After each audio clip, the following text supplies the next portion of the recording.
સારોદના સરપંચ ઇસ્માઇલ અહમદ પટેલ ઉર્ફે ઇશાલ સરપંચ જે 14 PI company સારોદમાં આવેલી છે એ પીઆઈ કંપનીની અંદર 14 તારીખે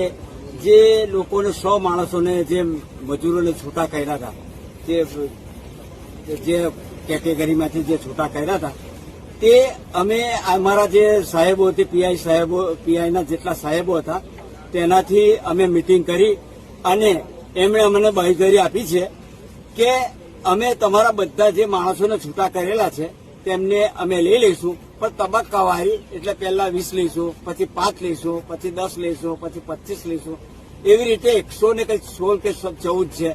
હાલાકે જે કઈ અંદર કંપનીના અંદર જે પંચિંગ થયેલા છે એમનું કેવું છે કે અમે પંચિંગ વાળા જે માણસો છે તે જોઈ લઈએ પછી આપણે આ કરીશું. એટલે પરમ દિવસથી આ અમારું અભિયાન છે તે પૂરું ચાલુ થવાની તૈયારીમાં છે. એટલે પહેલા પરમ દિવસે 20 માણસો લેશે.